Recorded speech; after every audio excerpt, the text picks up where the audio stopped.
nome é Osmar, discípulo de Jesus em constante processo de restauração. E nós estamos conversando sobre o amor que renova, mas dando uma perspectiva não apenas daquilo que Deus um dia fez na cruz do Calvário e nos deu uma nova vida, mas a partir daquilo que Deus fez, Ele continua fazendo e continua agindo nas nossas vidas. Então hoje nós vamos estudar um pouquinho a história de Esther. Na semana passada nós fizemos algo interessante, nós olhamos para a palavra de Deus a partir das alianças. Está muito alto o volume aí ou é só impressão minha? Está alto um pouquinho, né? Então se puder baixar um pouquinho o ganho aí eu agradeço, aqui também está alto. Nós olhamos então para a palavra de Deus na perspectiva das alianças. E na semana passada eu tentei lhes dizer pelo menos 3 coisas. Primeiro, é lícito e é justo que a gente sonhe com o melhor ano das nossas vidas. A gente pode sonhar, esperançar de que esse ano vai ser uma bênção. A gente pode pedir ao Senhor que prospere, que nos dê toda a sorte de bênçãos espirituais para mim, para minha família, que o Senhor nos abençoe. Eu também tentei lhes dizer que isso se estabelece no Velho Testamento a partir de alianças que eram feitas, mas que encontravam a sua completude na aliança de Jesus. Então Jesus entrega a nova aliança, a última aliança, e Ele diz então que nesse compromisso com Ele, Jesus então mora dentro de nós, e a paz e o shalom e a prosperidade não é mais encontrada do lado de fora, mas quando Jesus mora dentro de nós. Então o shalom e a paz vêm a partir de nós. Tentei lhes falar isso na semana passada, creio que o Senhor tem alimentado o nosso povo, mas hoje nós vamos dar continuidade nessa perspectiva agora, entendendo que a partir dessa graça que recebemos, uma vez que o amor que renova é estabelecido a partir da graça, da bondade de Deus e não dos meus méritos, nós começamos então a caminhar com Jesus e começamos a perceber que nessa jornada de caminhada, de deixar Jesus encher as nossas vidas, existe sim uma perspectiva, existe sim uma interferência, uma variável que nós interferimos. A isso nós chamamos disciplinas espirituais, a isso nós chamamos discipulado, e eu gosto muito de uma frase do Billy Graham. Quem recebeu também o nosso WhatsApp ali, né, quem está assinando o WhatsApp, recebeu o infográfico da mensagem, hoje pela manhã. E você pode compartilhar isso com o teu GR, com a tua família, ou mesmo relembrar. E tem essa frasezinha do Billy Graham que eu acho maravilhosa, que diz o seguinte: a salvação é de graça, mas o discipulado custa tudo que eu tenho. Então, quando eu venho para Jesus, eu venho pelos méritos da cruz, e Ele me salvou pela graça, e só pela graça. Mas é pelos meus esforços e pela minha caminhada que eu vou entregar tudo para poder viver o melhor de Deus para a minha vida. E essa dicotomia, ou esse paradoxo, nós encontramos de maneira muito clara na nossa vida. E a gente vai conversar um pouquinho sobre isso, e nós vamos olhar então para as histórias da Bíblia. A Bíblia, além de ser um livro de poesia, é um livro de sabedoria, é um livro de revelação, ele é um livro que conta histórias, assim como a minha história e a sua história. O tema do culto hoje é tempo perdido. Por que é tempo perdido? Porque talvez você, como eu, sofra dessa síndrome do pensamento acelerado. O que é isso? A sensação que a gente sempre falta tempo para fazer o que a gente precisa. Você dizer assim, puxa, se eu tivesse 25 horas no dia, 26 horas, aí dava tempo de eu fazer aquilo.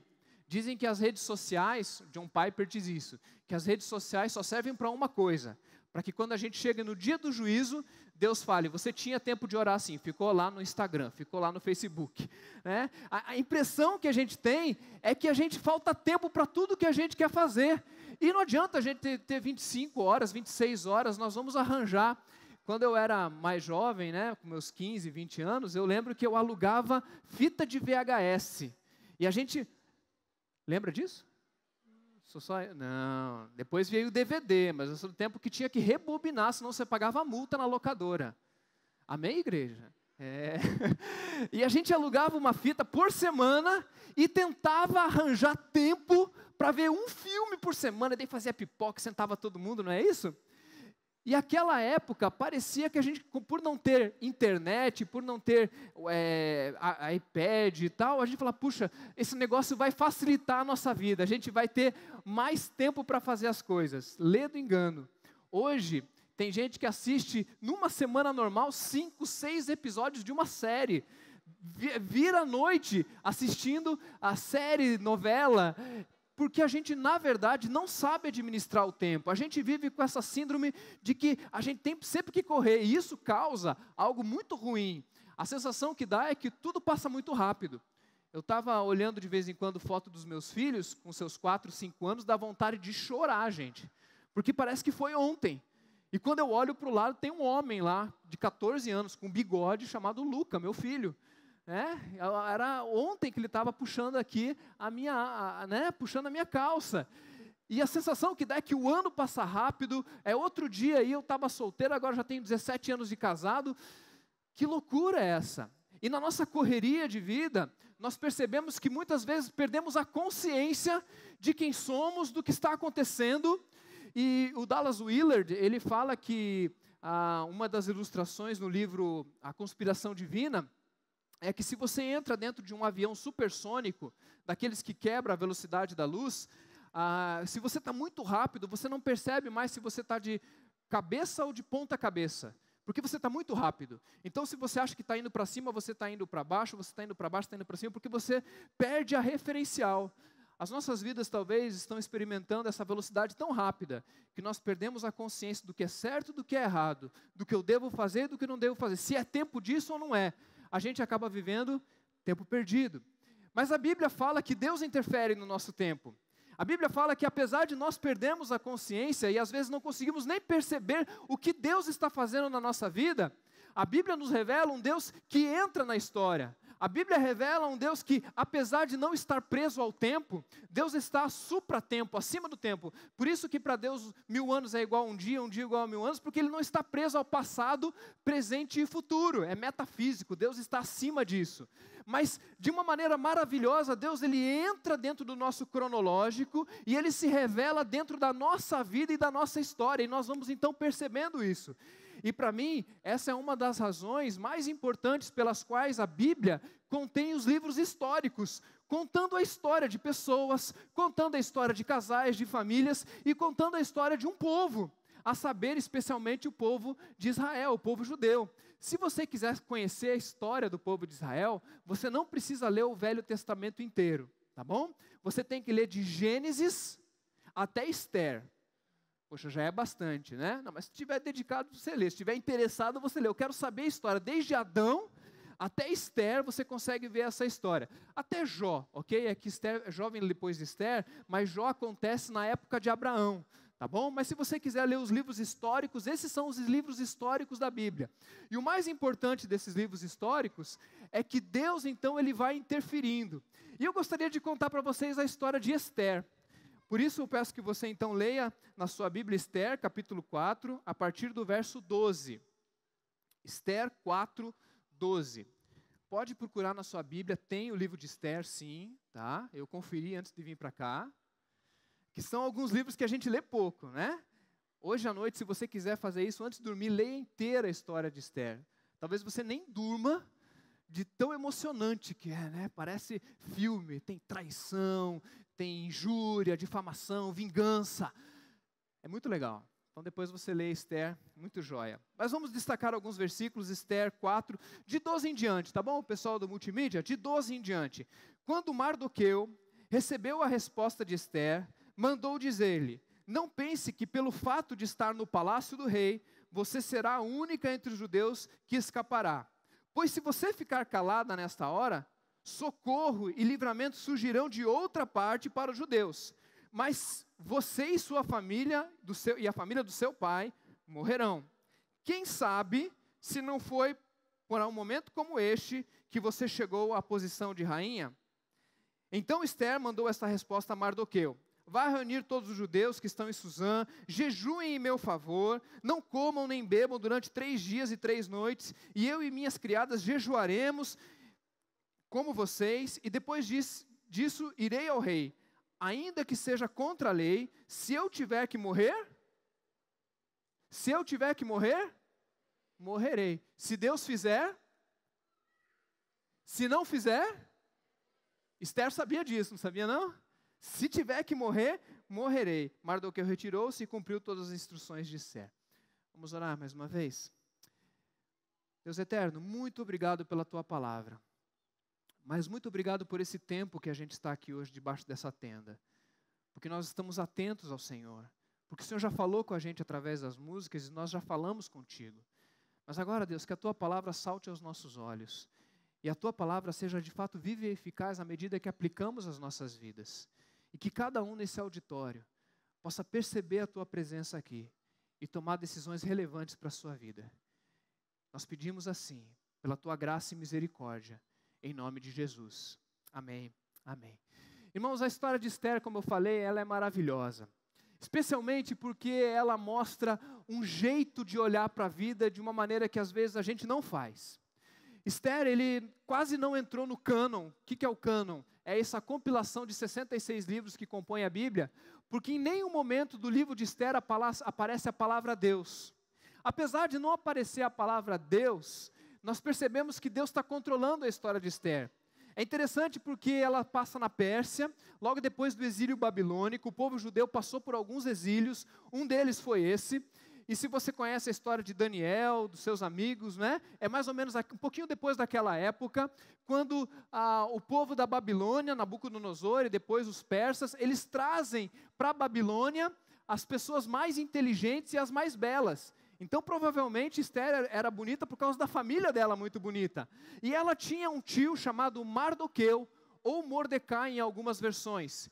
E o Mordecai, esse judeu, que estava lá próximo ao rei Xerxes, ele estava lá vivendo perto da corte do rei, e acontece algo interessante. Esse rei tem uma esposa chamada Vasti, e num momento de bebedeira, numa festa, ele dá bebida para todos os seus amigos, ele então quer trazer a sua rainha Vasti para desfilar diante do seu séquito, ou diante dos seus amigos. Já bêbado, um cara machista, um cara orgulhoso, mas que tem poder. Machista orgulhoso com poder é um problema, e daí ele pega e coloca Vasti para vir desfilar.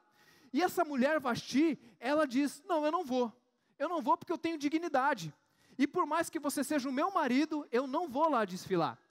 E o que acontece é que esse homem ainda bêbado, fora da sua consciência, ele diz o seguinte, bom, então já que ela não veio, eu vou baixar um decreto. E os amigos começam a aconselhar esse rei Xerxes, e falam assim, Xerxes, tu é homem ou não é? Macho. No Ceará ele fala ali macho, né? Você é homem ou não é? Você vai deixar a tua esposa Vasti fazer um negócio desse? Porque se ela está fazendo isso, agora todas as mulheres do reino vão querer fazer isso com seus maridos. E daí a sabedoria daquela homarada toda bêbada, é verdade, na verdade é um bando de machão covarde, né? Com medo de perder a liderança dentro de casa. Eles aconselham Xerxes e falam assim, olha, manda um decreto que nenhuma mulher pode fazer mais um negócio desse. E ele baixa um decreto, talvez ainda sob efeito de álcool, e Vasti então é tirada da presença do rei e deixa de ser rainha. Nessa hora fica vaga o cargo de rainha de Xerxes, da Pérsia. E Mardoqueu, esse judeu que tinha sido levado lá para aquela região, ele fica sabendo disso e pensa, eu tenho uma sobrinha, e essa sobrinha é muito bonita, eu acho que eu vou inscrevê-la no concurso de Miss Pérsia. E ele vai chamar então a Esther, não fica muito claro se a Esther queria ou não queria participar, fato é que ela obedece então, e ela vai então participar, e ela passa lá um monte de maquiagem, ervas, e fica lá um tempão, 6 meses pelo que o texto fala, tomando banho de sais, né? Passando cílios e durepox, aquela coisa toda, e daí chega o momento dela se apresentar diante do rei, e ela ganha o concurso de Miss Pérsia. Então, uma judia, ela é elevada ao cargo de rainha, e ela fica lá do lado do rei. Alguns comentaristas bíblicos dizem que quando Neemias, lembra da série Neemias que nós pregamos ano passado? Quando Neemias sai e precisa pegar uma carta, esse rei que estava lá era o Xerxes. E esse rei, ele está sentado do lado da rainha, Neemias fala. Provavelmente porque já era a Esther tentando fazer ali um meio de campo. Isso não está claro no texto, mas é provável, é possível. Então essa mulher está lá, colocada num posto muito importante, e nessa hora ela tem um papel a desempenhar. A história continua, e entra na história um homem chamado Amã. E esse Amã, ele era uma pessoa muito invejosa, muito ciumenta do que Deus estava tratando com o Mardoqueu. E ele então diz o seguinte, olha, eu vou dar um jeito de enganar o rei com relação para poder matar o Mardoqueu.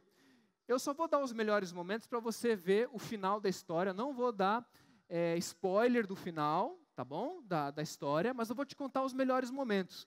Nessa hora, Amã faz com que as pessoas tenham que se prostrar diante do rei, e Mardoqueu não se prostra, porque ele só se prostra diante do rei de Israel, do Deus de Israel.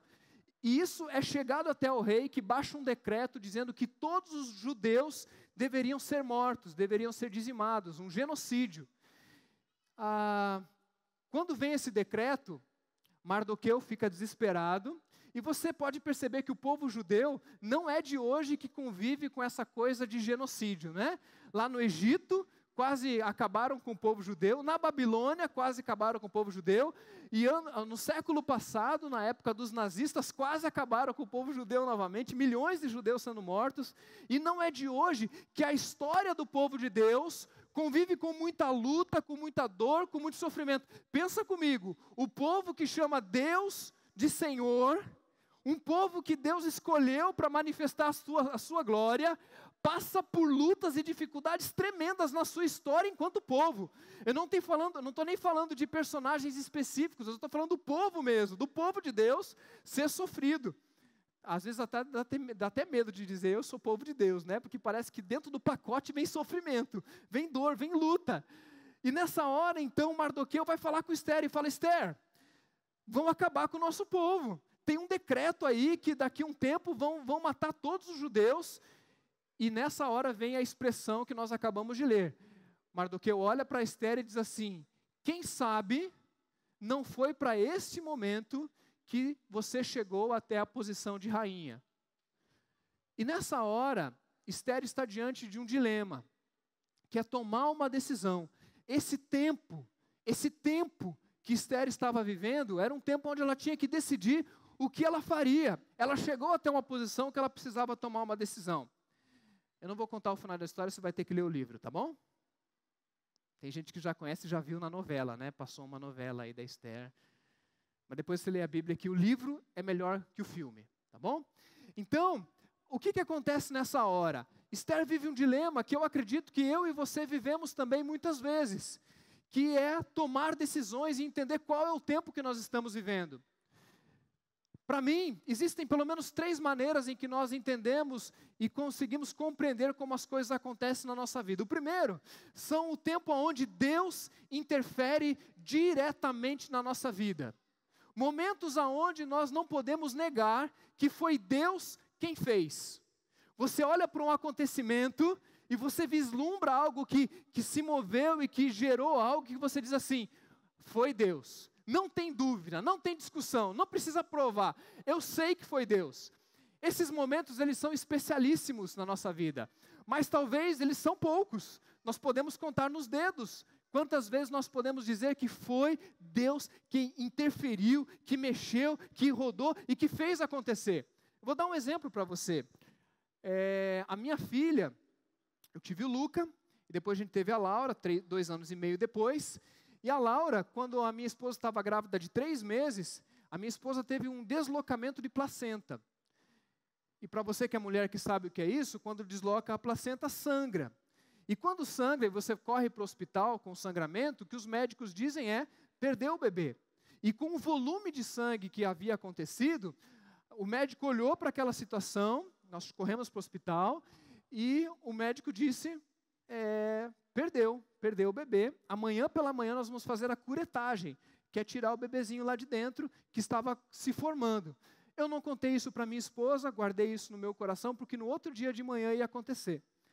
Passei aquela noite, eu orei, nós oramos, nós passamos uma noite buscando ao Senhor, crendo que Deus poderia fazer um milagre na vida da minha filha, ainda com 3 meses dentro da barriga, como feto.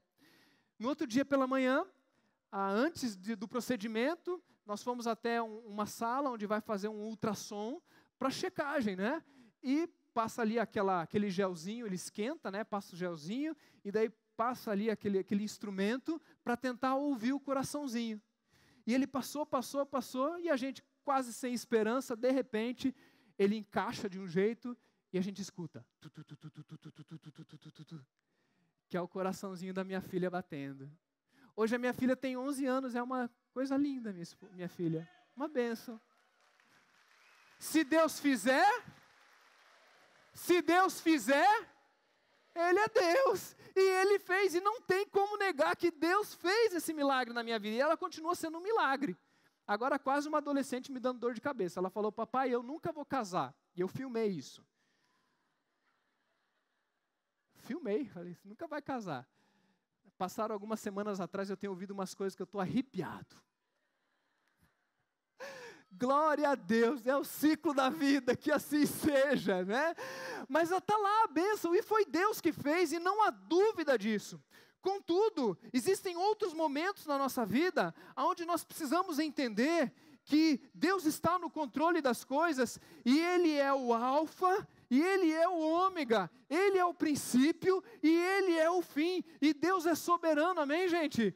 Deus, Ele não perde o controle da história, Ele sabe todas as coisas, Ele está diante como um teatro, Ele está fora do tempo, olhando a cronologia, mas ao mesmo tempo eu preciso dizer para você que existe um mistério da vontade de Deus, que de alguma maneira, entre o princípio e o fim, o alfa e o ômega, Deus nos coloca diante de uma situação onde nós podemos interferir sim, no caminho das coisas, na direção das coisas, como nós interagimos com a vida, isso vai mexer com as circunstâncias, inclusive com as nossas vidas.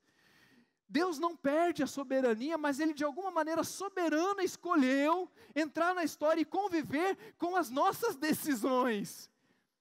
E quando eu entro nesse campo, eu sei que talvez seja um pouco difícil para a gente compreender isso, mas a Bíblia, a teologia bíblica convive isso com muita clareza. Por quê? Porque existem coisas que acontecem nesse mundo que não é a vontade de Deus, não. Vou dar alguns exemplos para você aqui. Você começou o ano com os teus triglicerídeos altos. E você, quando for comer a picanha, tem que tirar a gordura, senão o triglicerídeo vai ficar alto. Qual é a vontade de Deus? Que você coma a gordura ou que você não coma a gordura? Que você não coma a gordura, correto? Às vezes você come a gordura, não come? E as tuas microdecisões, ou mini decisões, ou decisões corriqueiras, podem desenvolver uma consequência muito grande, muito enorme, mas sim, nós temos essas condições de tomarmos algumas decisões que vão interferir. A igreja chama isso de uma maneira muito especial de responsabilidade pessoal. Nosso aprendizado é relacional, nós vivemos com prestação de contas, mas nós também temos uma responsabilidade pessoal, especialmente com relação ao nosso crescimento espiritual. A salvação é de graça. A salvação é de graça, mas o discipulado, o crescimento, o amadurecimento até irmos para Jesus, custa tudo que eu tenho. Sou eu quem decido crescer, e crescer é uma decisão. Crescer é algo que eu digo, esse ano eu vou crescer biblicamente, esse ano eu vou crescer enquanto marido, esse ano eu vou crescer enquanto discípulo de Jesus, e é nos dado então essa responsabilidade. Não é responsabilidade do pastor, não é responsabilidade do seu cônjuge, não é responsabilidade da igreja, é sua responsabilidade. Eu escutei alguém um dia dizendo uma coisa séria, dizendo que nem Jesus se responsabiliza mais, porque o que ele tinha que fazer, ele já fez e está aí. Agora, se a gente não se levantar e não formos em direção a essas coisas, nós não vamos crescer. Por isso, nós temos que tomar decisões todos os dias, fazermos leituras do que está acontecendo, do que Deus está fazendo, do que eu estou fazendo, para que nós possamos tomar decisões. E às vezes a gente diz assim, isso aqui fui eu. Não devia ter feito isso. E talvez você e eu vivamos no terceiro modelo. Qual que é o terceiro modelo? O terceiro modelo é onde você não sabe se foi Deus que fez, você não sabe se foi você que fez, você não sabe se foi o diabo que fez, e às vezes a gente põe a culpa no diabo, né? Porque o diabo é isso, porque o diabo é aquilo, porque como é que chama? As raposinhas, né? Os gafanhotos estão comendo meu dinheiro. E daí está acabando com as minhas finanças. Daí pega o cartão de crédito da pessoa, a fatura, diz o nome que está escrito na fatura do cartão de crédito. Está escrito diabo, capiroto. Está lá? Coisa ruim? Não está não, está você, né? Então a responsabilidade pessoal, e às vezes a gente quer jogar no diabo. Se bem que tudo que é ruim sempre tem o diabo está sempre envolvido no que é ruim, né?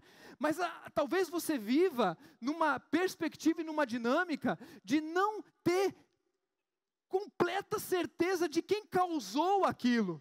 Se foi Deus, se foi você, se foi o fulano de tal, se foi o governo, se foi coisa da vida, se foi contingência do mundo, se foi os problemas que chovem sobre a vida de todo mundo, você não sabe disso. E para mim era essa exatamente a perspectiva que Esther estava vivendo.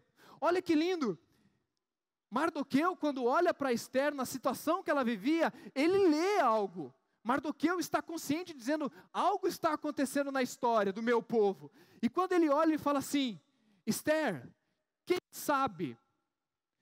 Pergunta, classe. Mardoqueu tinha certeza que Deus tinha colocado Esther naquele lugar? Tinha certeza ou não tinha?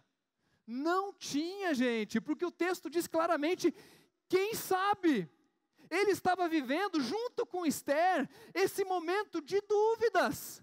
Será que foi Esther? Será que foi Mardoqueu que fez a inscrição? Se Esther fosse mais bonita, se o Xerxes não tivesse bebido demais, se Vasti, não, foi Vasti que não foi lá como rainha, a culpa foi de Vasti, que bênção que foi Vasti, não foi. E a gente vai vendo as variáveis da vida de uma maneira tão grande, tão tremenda, que você não consegue responder exatamente. O que a gente crê é que Deus começou todas as coisas, Deus tem o controle e Ele vai terminar. Amém, classe? Deus é soberano? Mas nessa situação específica, não existia como você dizer com clareza, foi Deus. Esse negócio é de Deus, ou não é de Deus, é coisa do capeta, não é? Sabe por que eu estou falando isso, gente? Porque a gente vive muito nessa loucura, de tentar ler sobre a vontade de Deus, sobre a minha vontade, o que Deus quer, o que Deus não quer. Eu conversei uma vez com um missionário, muitos anos de casado, já no campo missionário, e ele vivia um inferno. Que inferno era esse? É o inferno do ser. Ele chega para mim, depois de muitos anos de casado, já com uma filha pequenininha, e chega assim, Osmar, eu estou pensando em separar, estou pensando em me divorciar. Eu disse, cara, por que você quer divorciar? O que está acontecendo? Ele falou, não, porque eu casei errado. Eu falei, você casou errado? Depois de tantos anos casado, com uma filha pequena, você vem me dizer que você casou errado? Sim, não está dando certo, incompatibilidade de gênios, né? Que é o mesmo sinônimo para covardia, né? Para falta de humildade, falta de perdão, a gente chama de genérico, né? E daí essa desculpinha ele veio me dar, né? E daí eu falei, mas por que você está falando isso, cara? Ele falou, não, porque quando eu casei eu era muito jovem. E eu quis casar porque eu queria ir para o campo missionário e solteiro não podia. Então eu apressei, casei, e daí a gente não estava dando certo, mas daí a gente foi para o campo missionário, lá para a América Latina, um lugar distante, daí que foi pior, porque não deu nada certo, deu tudo errado. Quando a gente voltou, que estava dando tudo errado, falou, vamos ter filho para ver se melhora o nosso casamento. E você sabe que essa é uma decisão ruim mesmo, né? Ter filho para consertar casamento, imagina o nenenzinho nascendo, com a missão de consertar a vida de dois adultos. Deus tenha misericórdia, né? E daí ele dizendo, não, porque daí veio o filho e a gente foi para a igreja errado, o pastor não nos aconselhou certo. Olha, vou separar porque eu decidi errado. Parei diante dele assim, primeiro sentimento que eu tive é querer esganar ele, né? Falar assim, como é que eu faço? Daí eu falei, não, Senhor, o shalom do Senhor, domínio próprio, vamos conversar com ele. E eu disse assim para ele, eu falei, cara, esse negócio de você tentar perceber se foi você que fez, se foi permissão de Deus, o quanto você errou, o quanto você acertou, o quanto a tua esposa acertou, o quanto foi interferência, o quanto a vida é assim mesmo, eu vou ficar sentado aqui com você a vida inteira e vão ficar dois malucos tentando dissolver essa dúvida. Mas eu quero te dizer uma coisa. Primeiro, eu posso não saber como é que você chegou até aqui. Eu só sei de uma coisa. Primeiro, Deus não quer que você termine o teu casamento. Deus não quer que você termine o teu casamento. Não sei como que você chegou até aqui. Essa é a primeira coisa. Segunda coisa, não importa tanto o que você passou para chegar até aqui. Existem coisas que não tem conserto mais.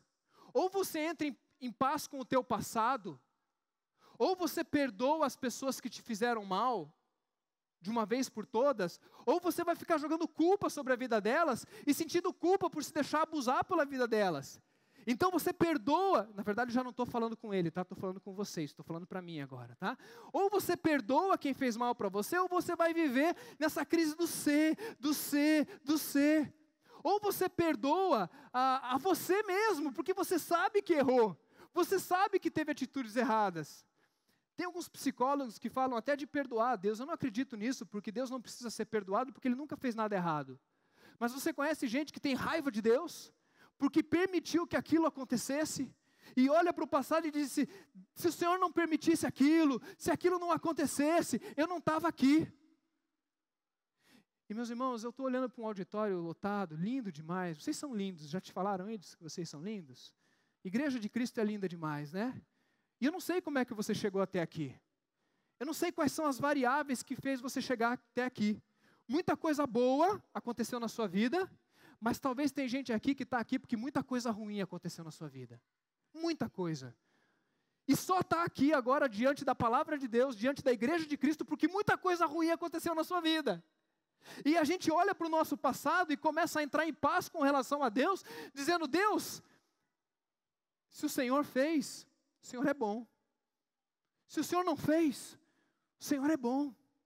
E eu entro em paz com o meu passado, e eu me reconcilio com o meu passado, à medida em que eu posso me libertar disso, e dizer: Deus, agora é daqui para frente. Quantas pessoas estão presas ao seu passado, vivendo o inferno do passado, do ser isso e do ser aquilo. Quando a gente vive esse negócio da vontade de Deus, para dizer assim: será que isso é minha vontade, ou é a vontade de Deus? Isso aqui fui eu que decidi, ou é Deus quem está querendo que eu faça? Eu lembro de uma ilustração, na verdade um testemunho de um missionário na Índia, em que Deus o levantou para falar de Jesus de uma maneira solidária. Então ele acordava bem cedinho e ele ia para a fila do trem. E lá na Índia, então, ficava aquelas filas enormes para entrar no trem, muito calor, logo cedo, muito calor. Então Deus colocou no coração dele que ele ia colocar um balde de laranjada, suco de laranja, e um balde de água. Então ele passaria naquela fila, passando a caneca no copo de suco, entregava para as pessoas, a pessoa bebia, e ele passava, então limpava na de água, e passava no outro, dava para o outro bebia, ele limpava na água. Talvez se você estivesse no começo da fila, ia ser tranquilo, né? Mas você imagina que no meio da fila, ou para o final da fila, já não sabia o que era suco e o que era água. Eu acho que aquela água já estava se mexendo já estava viva. Para mim, o meu sonho é que Deus ele me visite de uma maneira tão preciosa, quando Cristo vive em mim, que a vontade dele se misture com a minha vontade. E quando a vontade de Deus se misturar com a minha vontade, eu já não sei mais se é a minha vontade ou se é a vontade de Deus. Eu só sei que Deus está mudando a minha vida e na verdade tudo é a vontade de Deus. E a minha vontade agora é a vontade de Deus. E eu só peço graça e misericórdia para ser humilde o suficiente, para me manter sensível, para não entrar nessa neura, nessa maluquice. Mas para que isso aconteça, para que isso se estabeleça na minha vida, para que a vontade de Deus tome forma na minha vontade, se misture à minha vontade, eu tenho que fazer pelo menos 3 coisas. E é o mapa, viu, gente? Mas eu vou contar o mapa de uma maneira um pouco diferente hoje. A primeira delas é meditar. O que é meditar? Meditar é uma coisa de oriental. Ocidental não é bom de meditação. Nós somos bons de ficar vendo série de televisão. Nós somos bons de ficar ouvindo música, de ligar as coisas, de ficar ligado e conectado. Nós estamos doentes, todos nós. Meditação é algo do Oriente. E o judaísmo é uma religião nascida no Oriente, trazida para o Ocidente. Mas é uma religião oriental. E na religião judaica, eles tinham algo maravilhoso chamado Shabá. E o Shabá, que significa sábado, não é necessariamente um dia da semana, era no Velho Testamento, mas para nós hoje é um kairos, é um tempo, que não é um tempo de você ficar sem fazer nada, porque senão seria tempo perdido. Mas o kairos, ou esse tempo, é um momento onde nós silenciamos, abaixamos as frequências cerebrais e começamos a perceber coisas que nós ainda não estávamos vendo. Às vezes a gente fica tão ligado em tanta coisa que nós perdemos o óbvio, perdemos o mais importante. E dentro do Shabá, dentro do silêncio, que pode ser um dia na semana, que pode ser um momento dentro do seu carro, quando você liga uma música, ou quando você vai para casa, escolhe um cantinho, você entra no Shabá, você tem aquele silêncio, você tem aquela meditação, você começa a ser sensível à voz de Deus. Nós lemos na semana passada, no Salmo 25, que Deus segreda, Deus conta os seus segredos, e segredo não é uma coisa que você grita. Você não conta segredo no Facebook. Segredo você conta no pé da orelha do seu amado e da sua amada. Gente da tua intimidade. Como que Deus vai contar segredo para você, se você não dá atenção para Ele, se você não tem intimidade, se você não tem um kairós no teu dia, na tua semana, no teu mês, para ouvi-lo com cuidado e com silêncio. Olha que lindo, gente. Esse auditório talvez tenha mais de 2.000 pessoas, não sei. Mas se a gente conseguir, a gente faz um silêncio aqui. E Deus vai falando no silêncio, sem muito barulho. A gente já fez festa, já aplaudiu, foi lindo. Mas Deus também fala no silêncio. Que delícia, quando a gente deixa Deus falar. A teologia nos ensina que Deus é um Deus abscôndido. O que é isso? Que Deus ele não é óbvio. Deus não é uma campainha que você aperta. Deus não é uma praia que você mergulha. Deus não é uma coisa que você pega, isso é ídolo. Deus ele se revela através de todas as coisas aonde o nosso coração é sensível. Por exemplo, de manhã estava um passarinho cantando aqui. Eu falei, os céus manifestam a tua glória, Senhor, e a natureza anuncia e o firmamento anuncia as obras das suas mãos. Daí agora eu fiz um silêncio e ouvi as crianças. Deus se revela nas crianças. E a gente vai então descobrindo Deus, a gente vai percebendo Deus, e Deus que quer se revelar, Deus que quer se apresentar, Deus que Ele entra na nossa história, mas não apenas Ele entra na nossa história, como Ele quer fazer uma parceria e ser percebido por nós. Nós vamos então vendo Deus, e eu vi Deus, eu enxerguei. Tinha um adesivo que eu acho muito legal, né? Deus existe, hoje eu falei com Ele. Que maravilha esse negócio, porque é verdade, nós falamos com Deus, nós ouvimos a voz de Deus nas coisas mais maravilhosas. Deus já falou comigo através de adesivo de carro, Deus falou comigo através da minha esposa essa semana, eu dirigindo, atribulado no carro, né? E estava lá, e minha esposa estava aqui na semana passada ouvindo a mensagem do Shalom de Deus, que Deus ia visitar a gente dentro do carro. E eu lá, atribulado e tal, não cheguei a buzinar, mas tentando sair, e a minha esposa, ó, o Shalom de Deus aí, o Shalom de Deus. Eu falei, fala Jeová, fala Deus. Deus falando, e Deus fala, Deus vai falando, só que o nosso coração tem que estar sensível, tem que estar tranquilo, tem que estar em paz. Nós precisamos de um tempo de meditação. Hoje eu não vou falar da Bíblia, porque semana que vem tem um culto, uma mensagem só para a gente falar da Bíblia. Sexta-feira, às 8 horas, nos canais ao vivo da igreja, você vai ver uma palestra do pastor Armando Bispo. Conhece o pastor Armando Bispo da Cruz? Ele vai entrar ao vivo para falar sobre a Bíblia nessa sexta-feira, 8 horas, nos canais ao vivo da nossa igreja, usando a modernidade aí, né? Então, para falar da Bíblia na semana que vem, hoje eu quero falar mais do que da Bíblia, eu quero falar da vida. Deus se revela na vida, Deus se revela através de pessoas, Deus se revela através da natureza, Deus se revela de uma maneira muito preciosa. Mas a segunda coisa é que nós precisamos aprender a abrir essas coisas com as pessoas, a compartilhar. Então, quando Deus fala com a gente, quando nós ouvimos a voz de Deus, aquilo queima o nosso coração, nós somos invadidos por uma certeza, por uma convicção. Contudo, isso precisa ser confirmado pelos nossos pares, confirmado pelos nossos parceiros, pelos nossos amigos, pelo nosso cônjuge, pelo nosso GR, pela nossa igreja. Você já viu gente que parece que Deus só fala com ela? Você diz assim, mas Deus só falou isso para você? Não falou para mim, não falou para a igreja, não falou para o nosso círculo de oração, não falou para o nosso grupo de apoio. Não, mas Deus me falou que está na hora de eu mudar de emprego. Legal, Deus te falou que é para mudar de emprego, não é? Você já colocou isso diante do teu GR? Já compartilhou uma decisão séria como essa, à luz da verdade que se estabelece na comunhão dos santos? A Bíblia nos diz, queridos, que na multidão dos conselheiros, há sabedoria. Vamos dizer juntos, na multidão dos conselheiros, Era para repetir, mas vocês já completaram, né? Vamos lá, repetir. Na multidão dos conselheiros, há sabedoria. Vira para quem está do teu lado e fala assim: eu preciso de você. Você precisa de mim. Nós precisamos uns dos outros. Ouvir a voz de Deus e passar isso pelo crivo da comunidade. A verdade se estabelece no meu coração, mas a minha vida agora não é mais uma vida isolada. Agora eu sou parte de um corpo, e esse corpo precisa saber das minhas decisões. Queridos, quando nós não ouvimos ninguém, já ouviu gente que comenta assim, fala assim: ah, aquele lá não ouve ninguém. Ele só ouve ele mesmo. E a pessoa que só ouve ela mesma, ela começa a andar por aí procurando pessoas que concordem com ela. Até a hora em que ela achar alguém que concorde e falar: esse é um bom conselheiro. Esse é bom.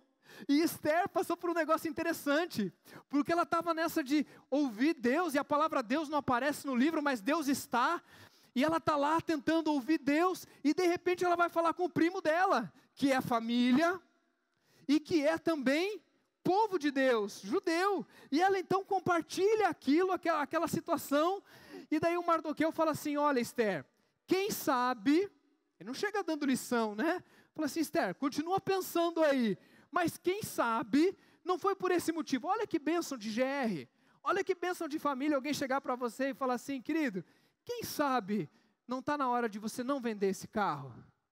Quem sabe você pode esperar mais um pouquinho para casar?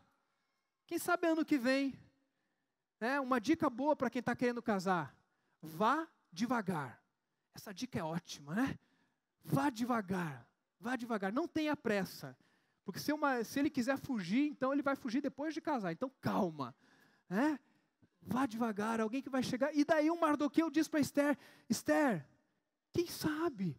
Pensa aí que talvez Deus te colocou. Agora, pensa comigo, Esther. Se você for lá diante do rei, e o rei não mostrar o seu cetro, e você morrer diante do rei, vai morrer você e vai morrer o povo. Todo o povo vai morrer. Mas vai que Deus te poupa, e também vai poupar o povo inteiro. E daí Esther tem uma das declarações mais lindas da Bíblia, que eu quero te convidar a fazer nessa noite. De dizer: olha, eu só sei que eu entendi que eu tenho que ir. E se eu morrer, morrerei.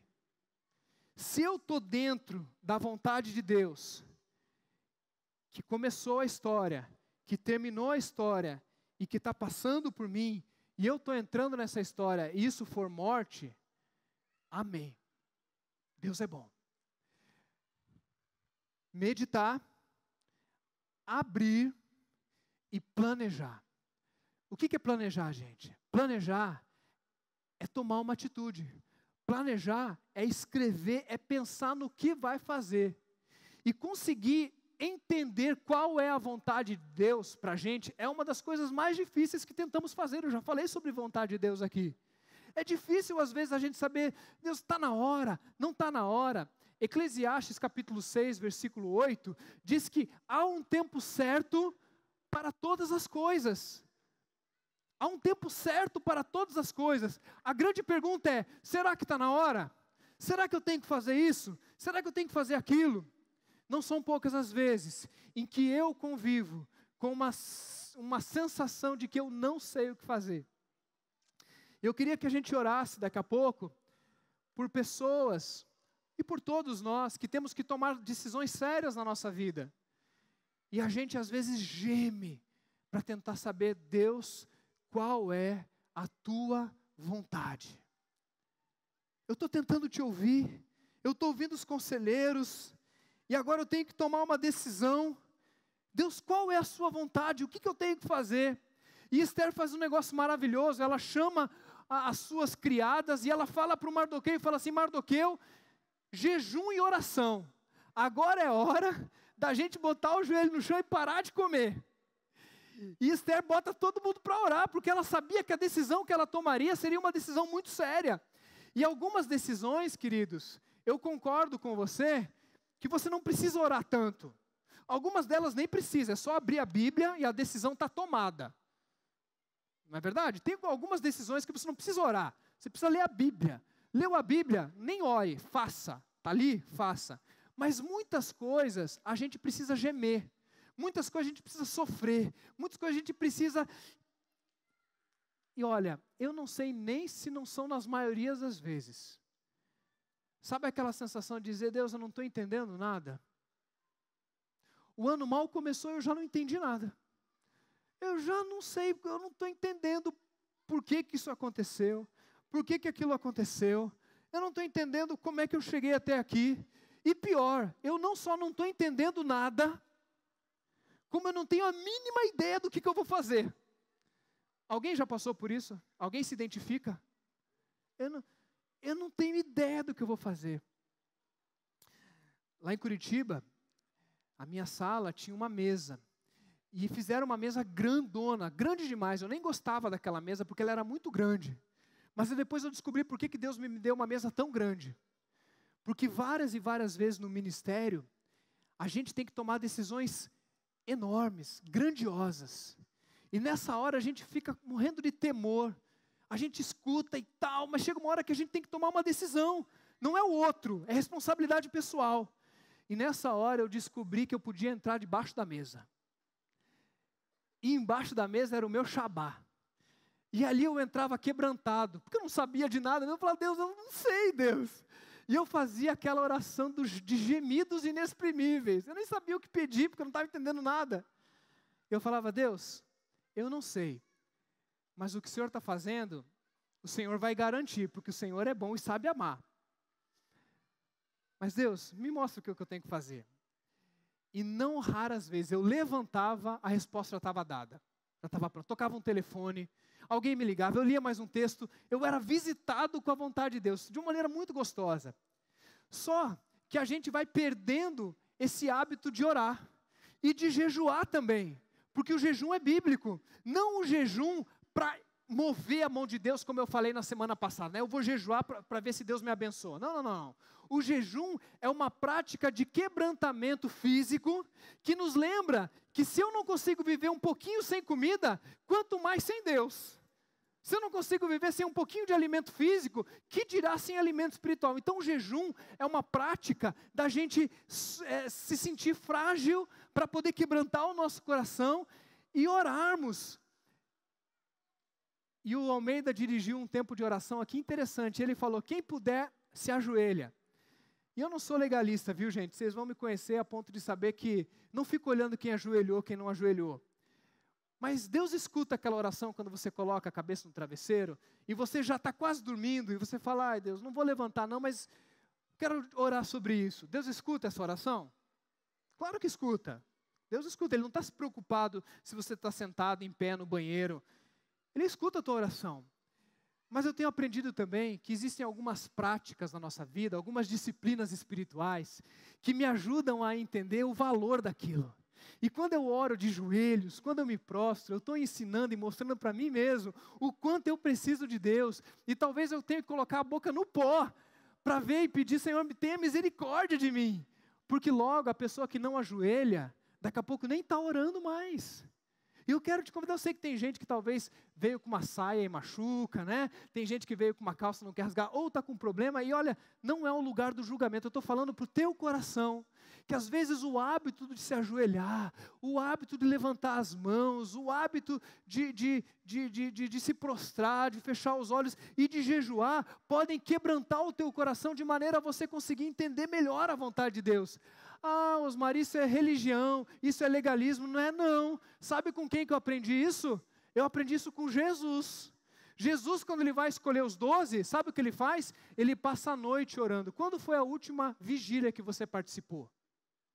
Eu sou da época que minha mãe me levava bebezinho para a vigília. Eu dormia num colchãozinho, frio em Curitiba, e a gente orava e minha mãe ficava na vigília. Qual foi a última vigília que você foi? Qual foi a última noite que você acordou de madrugada para orar? Qual foi o último momento em que você tirou uma tarde para buscar o Senhor? Qual foi o último momento em que você gemeu? E Jesus então passa a noite inteira orando, porque no outro dia ele ia escolher os 12. E sabe o que acontece? Jesus escolhe os 12 e ainda escolhe Judas.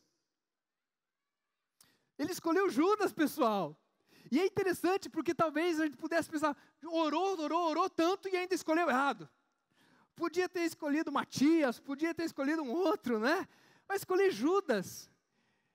Olha que coisa linda, gente. Quando a gente ora, quando a gente busca Deus de coração. Estou terminando, viu, queridos? Quando a gente busca Deus de coração, quando nosso coração está quebrantado, quando a gente quer fazer a vontade de Deus como Jesus queria. Ele orou, ele buscou o Senhor, ele tinha um coração quebrantado, ele chorou. Ele foi lá e escolheu 12, Pedro complicado, Tiago, João, tudo complicado, e Judas ladrão, traidor. Quando a gente está com o coração quebrantado, até as nossas escolhas que aparentemente são erradas, Deus vai transformar em bem. Até aquilo que eventualmente, de fato, nós escolhemos errado. Até aquilo que eu digo, eu errei. Mas eu busquei fazer o melhor. Sabe o que eu creio? Eu creio que Deus entra na nossa vida. E as pessoas tentaram o mal contra mim. Mas Deus transformou o mal em bem. Porque Deus tem compromisso com o ômega. Deus é o alfa, e às vezes a gente aqui estraga o negócio, às vezes aqui a gente acerta e erra, mas se o nosso coração é quebrantado, Deus ele continua nos ajudando para que o bem possa prevalecer. Quero contar um testemunho enquanto o pessoal está chegando aí. Esse ano, final do ano passado, nós da equipe de ministros fomos convidados a fazer um exercício enquanto liderança. A gente fez uma linha do tempo, a equipe de louvor pode chegar aí, gente. A gente fez uma linha do tempo, e essa linha do tempo era desde o nosso nascimento até o ano passado. E a gente tinha que colocar lá alguns post-its, né? De 0 a 10 anos, de 10 a 20 anos, de 20 a 30 anos, e eventos que marcaram aquela época. E depois de fazer todos esses eventos, nós tínhamos então que marcar de vermelho aquilo que foi ruim, aquilo que foi difícil. E eu comecei a marcar, e os últimos 4 anos, quase todos os eventos da minha vida foram marcadinhos de vermelho. Foram eventos difíceis. E quando eu olhei para aquilo, eu falei assim, agora eu estou entendendo algumas coisas que eu tenho passado dentro do meu coração por causa da minha história. A minha história nos últimos 4 anos tem sido histórias difíceis, histórias complicadas, de sequências. Você já viu um momento da tua vida que parece que algo que aconteceu ali, ele veio chamando outros abismos? Ou uma doença que entrou na tua vida que você não teve culpa? Ou um divórcio que você provocou e que abriu uma série de lutas? Ou um desemprego que aconteceu há 5, 10 anos atrás e parece que a tua vida ela veio descambando de lá para cá? Eu vivi isso há 4 anos atrás, quando um evento aconteceu na minha vida e aquilo veio desencadeando uma série de outros eventos. Eu quero contar esse evento para vocês. 2015, em janeiro de 2015, meu pai descobriu que estava com câncer de pâncreas. Meu pai chamava Osmar, assim como eu, e filho de pastor no interior da Bahia. Meu pai perdeu o seu pai muito cedo, e meu pai abandonou Jesus com seus 15 anos. Logo que meu avô faleceu, ele abandonou a igreja. Eles foram para Curitiba, saíram do interior da Bahia, foram morar em Curitiba, e meu pai ficou desviado da igreja durante 45 anos. E no meio do caminho, o meu pai, desviado de Jesus, ele casa com a minha mãe, 1975. E minha mãe é uma mulher de Deus, uma mulher de oração. E como ele era filho de pastor e jogava bola na igreja, desviado, minha mãe ainda assim casa com ele. E começa a orar pela vida do meu pai, pela conversão do meu pai. Eles ficaram casados por quase 40 anos. A minha mãe orava todos os dias pela vida do meu pai. E meu pai era aquele pai de pastor, né? Que só ia na igreja no dia em que era Natal, Ano Novo, Páscoa. Sabe aquele visitante que vem na igreja e as pessoas ficam em volta orando para ele se converter? Fala assim, se converte. A gente orava pelo meu pai, quando ele ia na igreja, ele quase não ia, mas quando ele ia na igreja se converter. E meu pai, quando ele estava com 60 anos, ele descobriu que o meu filho se converteu, eu batizei o meu filho, e meu pai viu o meu filho se converter, e ele também entregou a vida dele a Jesus. E eu batizei meu filho, batizei meu pai tinha 60 anos, e a partir daquele momento ele falou, de agora em diante minha vida começou de novo, do zero. E ele não tinha nem tempo para discipular demais, porque depois de 60 anos é difícil você aprender algumas coisas. Depois de alguns anos ele descobriu que estava com câncer, há 4 anos atrás, em janeiro, ele estava com muita dor nas costas, e achou que era alguma coisa que estava puxando, né, alguma dor, e era câncer de pâncreas, e ele foi operado, né, e quando foi operado abriram, e o médico me falou que ele tinha de 3 a 6 meses de vida. E eu fiquei, né, assustado. Ele tinha 64 anos naquela época. E quando a gente foi dar a notícia para o meu pai muito engraçadão, muito gente boa, ele falou lá deitado na UTI, e aí filho, como é que foi a operação? Eu falei, pai, depois a gente conversa, né, deu tudo certo, depois a gente conversa. Não filho, eu quero saber, o que foi que o médico disse? A gente conversa depois, pai, não tenha pressa, a gente, né, fala. Daí eu falei, pai, o senhor tem de 3 a 6 meses de vida. Daí ele só fez assim, tô lascado. Lembro como se fosse hoje ele dizendo isso. Meu pai viveu 1 ano e meio. 1 ano e meio. Ele só perdeu para o Steve Jobs, que viveu 2 anos com câncer de pâncreas. Ninguém vive mais de 6 meses com câncer de pâncreas. Mas Deus sustentou o meu pai durante 1 ano e meio. E ele foi internado dezenas de vezes. E eu passei várias vezes, e as internações dele, e eu lá junto com ele, interferiu na vida da minha família, na vida da minha igreja, na vida do meu ministério, e várias coisas foram acontecendo a partir daquela dor que ele viveu, que eu vivi, que todos nós vivemos, e durante muito tempo naquela doença do meu pai, eu dizia, Deus, cura meu pai, Deus, cura meu pai. E meu pai não queria morrer não, viu gente? Ele comia acerola e tomava chá não sei do que, e tomava remédio, porque a pessoa que está com câncer, ela não morre de câncer, ela morre de gripe, ela morre de infecção, porque baixa a imunidade. E ele botava mascarazinha e tomava cuidado, e ele era chato, sabe aquele chato, gente boa, né? Meu pai. E ele gostava de dar trabalho para os outros, era o jeito que ele gostava de ser amado. Mas ele também consertava o nosso chuveiro, a nossa torneira, estava lá de madrugada. Esse era meu pai, um cara intenso. E várias vezes eu dizia, Deus, cura meu pai, eu quero ver meu pai bem, eu não quero... Agora que ele se converteu, ele já é fotógrafo, né? Então ele era voluntário no ministério de fotografia da igreja, não faltava culto, doente ali, magrinho, sentava lá, ouvia o filho pregar. Eu dizia, cura Senhor.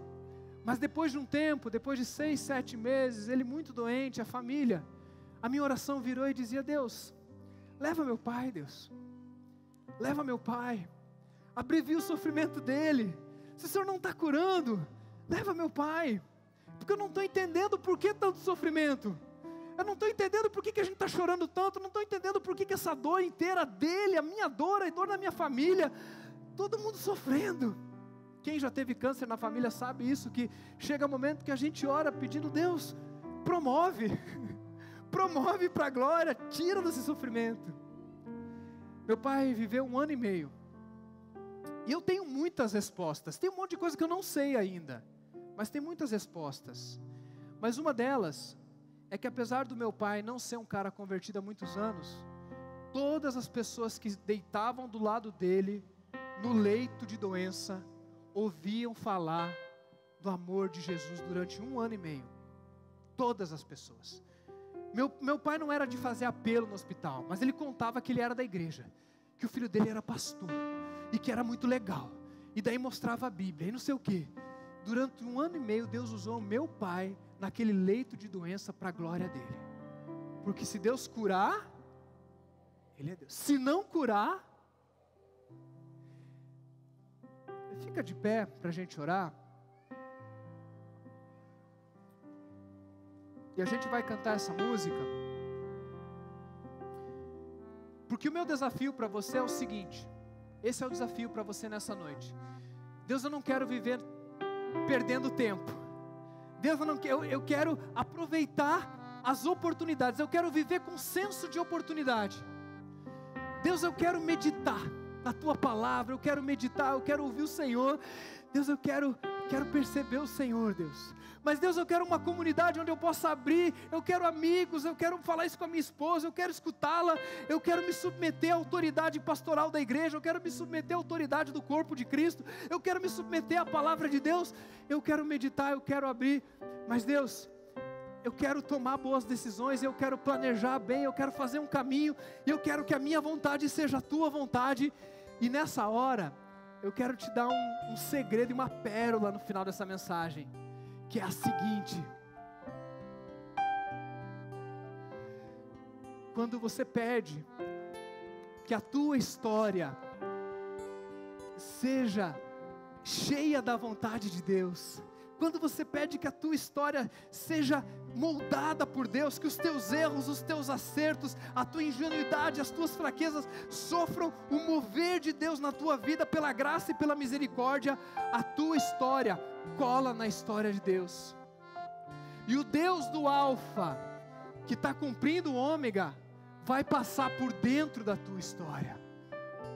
E quando Deus passa por dentro de você, da tua vida e da tua história, a gente pode ler Romanos 8:28, que é o versículo preferido da minha mãe, que ela dizia assim: todas as coisas cooperam para o bem daqueles que amam a Deus, que são chamados segundo o seu propósito.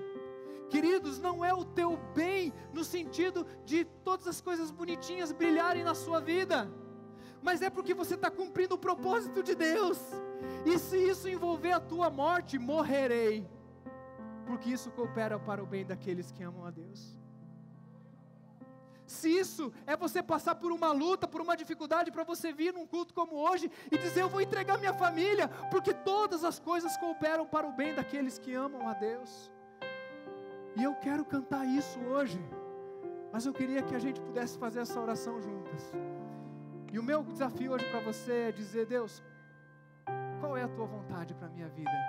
Porque eu quero colar a minha história na tua, para o Senhor passar as tuas histórias dentro da minha história, transformar a minha vida e a vida dos outros. Vamos cantar, Almeida? Vamos cantar?